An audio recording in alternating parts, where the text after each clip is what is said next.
और बीजेपी कार्यकर्ताओं और नेताओं के लिए भी ये खबर बहुत ज्यादा अहम है। दरअसल बीजेपी लोकसभा चुनाव की तैयारियों में बड़े स्तर पर जुटी हुई है। उम्मीदवारों की लिस्ट का इंतजार किया जा रहा है। क्या ये लिस्ट आने वाली है, बड़ा सवाल है। और इस लिस्ट में, पहली लिस्ट में ही प्रधानमंत्री नरेंद्र मोदी का नाम शामिल होगा ऐसा लग रहा है। गृह मंत्री अमित शाह की टिकट तो है ही पक्की, लेकिन पहली लिस्ट में भी नाम सामने आ सकता है। रक्षा मंत्री राजनाथ सिंह का भी नाम इस लिस्ट में हो सकता है। करीब 155 उम्मीदवारों के नाम शामिल हो सकते हैं पहली लिस्ट में, ऐसी चर्चा है। पीएम मोदी को वाराणसी, अमित शाह को गांधीनगर, राजनाथ सिंह को लखनऊ, स्मृति ईरानी को अमेठी से टिकट मिलना तय माना जा रहा है। और इसमें 17 राज्यों की 155 लोकसभा सीटों पर देर रात 11 बजे से 3 बजे तक करीब 4 घंटे तक मंथन हुआ। इस बैठक में पीएम मोदी, अमित शाह, राजनाथ सिंह के अलावा बीजेपी शासित राज्यों के मुख्यमंत्री भी मौजूद रहे। कल हमने तस्वीरें भी देखी थी और उस बैठक में नतीजा क्या निकला इसका इंतजार किया जा रहा है। लेकिन हरियाणा, हिमाचल और उत्तराखंड के लिहाज से यह मीटिंग कितनी खास थी और कितनी महत्वपूर्ण थी और किन किन को मौका मिल सकता है लोकसभा चुनाव लड़ने का, ये सवाल बड़ा है। क्योंकि बहुत से उम्मीदवारों के नाम पर मंथन होता है, लेकिन टिकट तो एक को ही मिलनी है।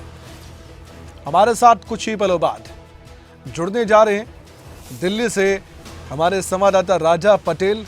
उनसे हम जानकारी भी हासिल करेंगे कि जो कल मीटिंग हुई है और जो बड़ा मंथन हुआ है, इसका नतीजा क्या हो सकता है और कब तक पहली सूची सामने आ सकती है। बीजेपी की सूत्र बहुत कुछ बता रहे हैं, लेकिन तय तो बीजेपी को करना है और लिस्ट भी बीजेपी को जारी करनी है।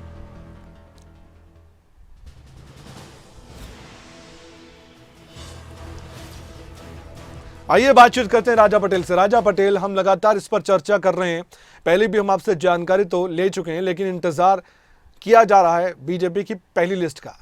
चुनाव की घोषणा से पहले बीजेपी बहुत बड़ी तैयारी कर रही है और अगर पहली लिस्ट में वाकई में 155 के करीब उम्मीदवारों का चयन होता है और लिस्ट में नामों की घोषणा होती है, तो एक बड़ा मौका और एक बड़ा समय मिल जाएगा उन उम्मीदवारों को। क्या लगता है कब तक ये लिस्ट आ सकती है बीजेपी की तरफ से?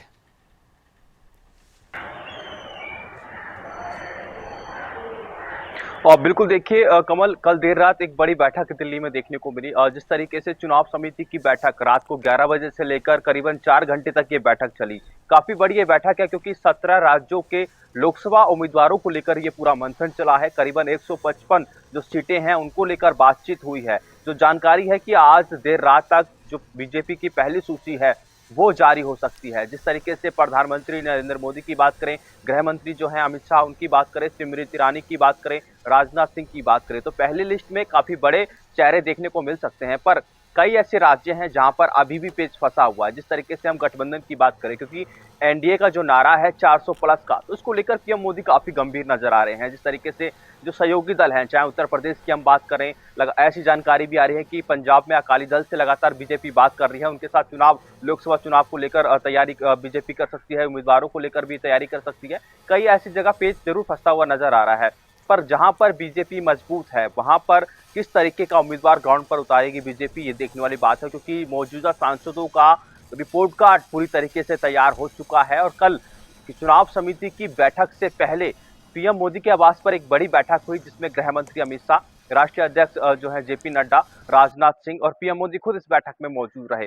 साफ तौर पर जो सिटिंग सांसद हैं उनको लेकर चर्चा हुई है कि किस तरीके का इनका रिपोर्ट कार्ड है, पूरे 5 साल के कार्यकाल में सांसदों ने किस तरीके की परफॉर्मेंस की है, उस आधार पर इस बार टिकट वितरित यहाँ पर होते हुए नजर आएंगे। पर सबसे बड़ी चुनौती है कि जो जानकारी है सूत्रों के अनुसार कि करीबन 50% से ज्यादा जो सिटिंग सांसद है उनकी टिकट कर सकती है। उनकी परफॉर्मेंस के आधार पर उनको टिकट दिया जाएगा। हरियाणा की बात करें तो हरियाणा की तरफ से भी काफी कल एक महत्वपूर्ण बैठक दिल्ली के हरियाणा भवन में देखने को मिली।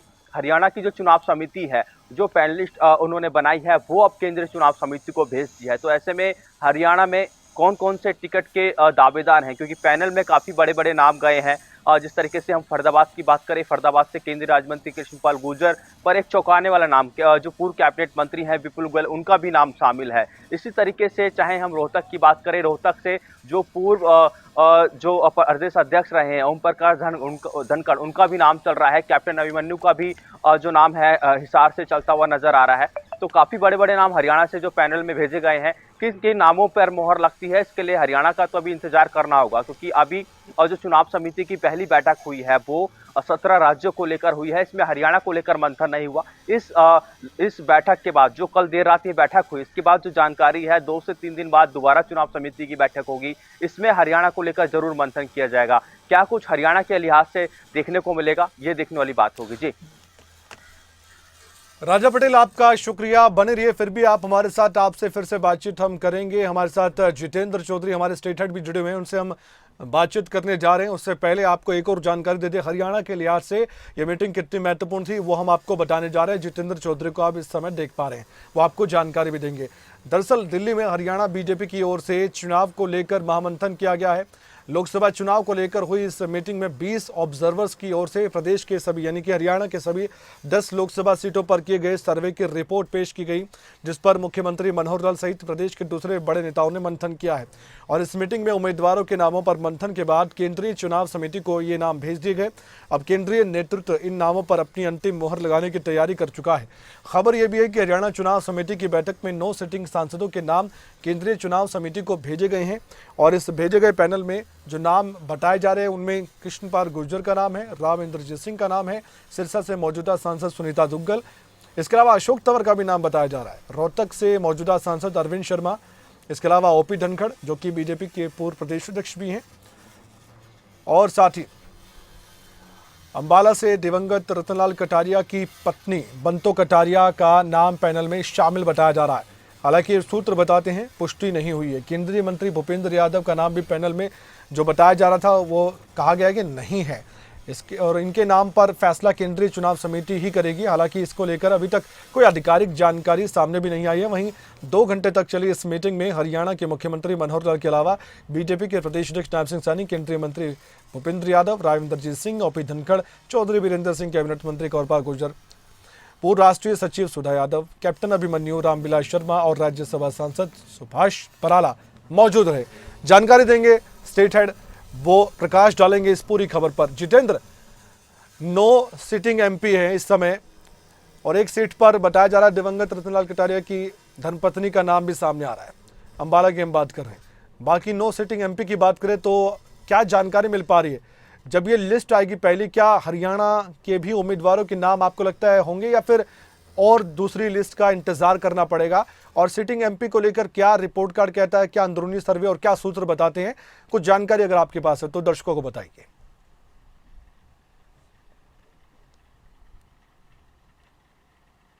देखिए कमल, कल हरियाणा जो प्रदेश चुनाव समिति की जो बैठक है भाजपा की, हरियाणा को लेकर के कल हुई थी। इसके बाद केंद्रीय चुनाव समिति की बैठक भी होते हुए नजर आई थी। प्रदेश चुनाव समिति की बैठक के अंदर एक पैनल तैयार किया गया हरियाणा की तरफ से और उस पैनल को अब केंद्र को भेज दिया गया है उसमें फाइनल नाम करने को लेकर के। ये कल हमने अपडेट अपने तमाम दर्शकों को कल भी बताया था, लेकिन इसके बाद केंद्रीय चुनाव समिति की बैठक कल देर रात तक जिस तरीके से देखने के लिए मिली, उस बैठक के अंदर भी नामों को लेकर के चर्चा की है। आपने ठीक फरमाया कमल, एक जो लिस्ट है वो जल्द देखने के लिए मिल सकती है। कभी भी 150 के आसपास जो प्रत्याशी हैं उनकी लिस्ट भाजपा की तरफ से जारी की जा सकती है। इस तरीके की जानकारी भी सूत्रों से सामने आ रही है।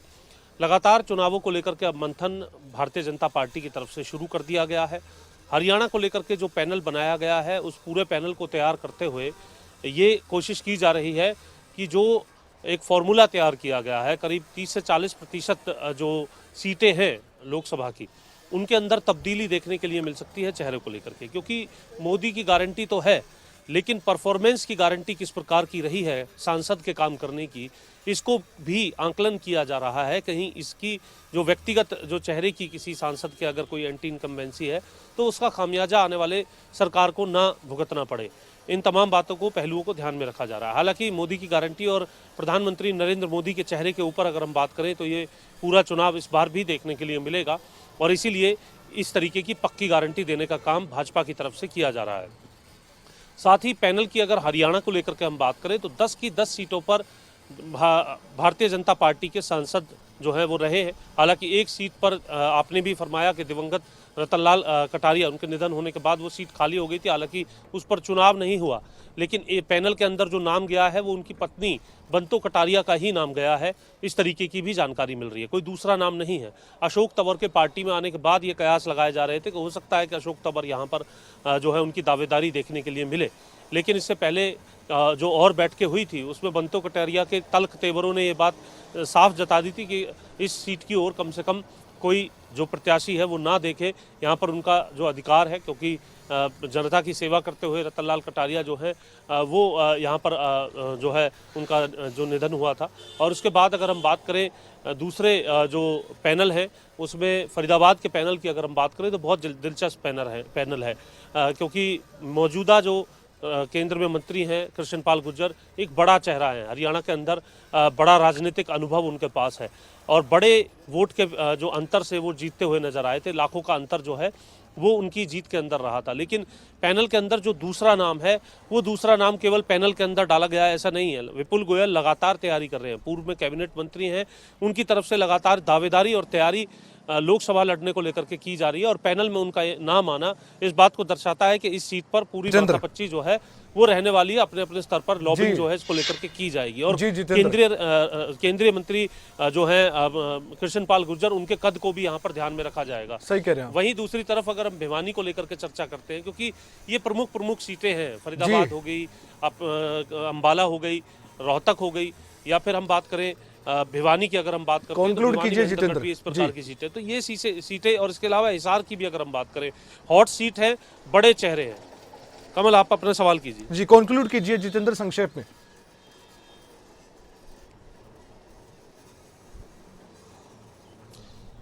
तो इन तमाम सीटों के ऊपर जो चेहरे इस वक्त अपना दाव लगा रहे हैं या फिर जिनका नाम पैनल के अंदर भेजा गया है कमल, ये देखना होगा इसको किस तरीके से फाइनल करते हुए सूची के अंदर डाला जाता है। जल्द ही जो चुनाव की जो घोषणा है, आम चुनाव की जो घोषणा है, जो चर्चा है, जो अधिकारियों से हमारी बात हुई है 10 तारीख के आसपास जो है आम चुनाव को लेकर के जो आचार संहिता है वो देखने के लिए मिल सकती है। 6 से 7 चरण के अंदर जो चुनाव है वो हो सकता है। उसके अंदर हरियाणा का चुनाव कब होगा, हरियाणा के अंदर से जो सूची है उसमें किसका फाइनल सूची के अंदर नाम लाया जाता है, ये तमाम चीजें अब अगले कुछ दिनों के अंदर स्पष्ट होने जा रही है। और जो पहली सूची है भारतीय जनता पार्टी की तरफ से उम्मीद यही की जा रही है कि जल्द अगले 24 घंटे के अंदर देखने के लिए मिल बिल्कुल उसका इंतजार है और चुनाव की घोषणा का इंतजार तो है ही और इस महीने तक तो हो ही जाएगा। मानकर चलिए 10 से 15 के बीच में चुनाव की घोषणा होगी। बहुत बहुत शुक्रिया, आपने जानकारी दी है जितेंद्र चौधरी और आपका भी राजा पटेल, बहुत बहुत धन्यवाद। और बीजेपी का लोकसभा चुनाव पर जो मंथन है इसमें उत्तराखंड की बात करें तो ये जो 5 सीटें उत्तराखंड की ये भी मायने रखती है और बताया जा रहा है कि पहली लिस्ट में हो सकता है इन 5 लोकसभा सीट पर भी उम्मीदवारों की घोषणा कर दी जाए, लेकिन मौजूदा जो सिटिंग एमपी है उनकी बात भी कर ली जाए। और नैनीताल उधम सिंह नगर की सीट है, यहाँ पर बीजेपी के सांसद अजय भट्ट हैं। अल्मोड़ा की बात करें तो अल्मोड़ा से बीजेपी के सांसद अजय टमटा हैं। टेरी गढ़वाल से बीजेपी सांसद हैं माला राज्य लक्ष्मी शाह, ये सिटिंग एमपी हैं। हरिद्वार से बीजेपी सांसद रमेश पोखरियाल निशंक हैं। गढ़वाल से बीजेपी सांसद हैं तीरथ सिंह रावत। तो ये 5 सिटिंग एमपी हैं। क्या ये सिटिंग एमपी है, इनकी टिकट कटेगी या कितनों की कटेगी या फिर दोबारा इनको मौका मिलेगा, ये 5 चेहरे हमने आपको बताए हैं, दिखाए हैं। तो बीजेपी का लोकसभा चुनाव पर यह मंथन है। और आगे बढ़ते हुए अगर हम हिमाचल प्रदेश की बात करें, हिमाचल प्रदेश पर भी आप नजर डालिए। हमीरपुर से बीजेपी सांसद अनुराग ठाकुर, ये नाम बड़ा है, इनको दोबारा टिकट मिल सकती है। कांगड़ा से बीजेपी के सांसद किशन कपूर, इनका 50-50 मामला चल रहा है, मिल भी सकता है और टिकट कट भी सकता है। शिमला से बीजेपी सांसद सुरेश कश्यप हैं जो कि प्रदेश अध्यक्ष भी रहे हैं बीजेपी के हिमाचल में, इनको लेकर भी ये कहा नहीं जा सकता कि टिकट कटेगी, लेकिन बीजेपी आलाकमान को सब कुछ तय करना है। बीजेपी आलाकमान के पाले में गेंद होती है और जो केंद्रीय चुनाव समिति है उसको मंथन करना होता है।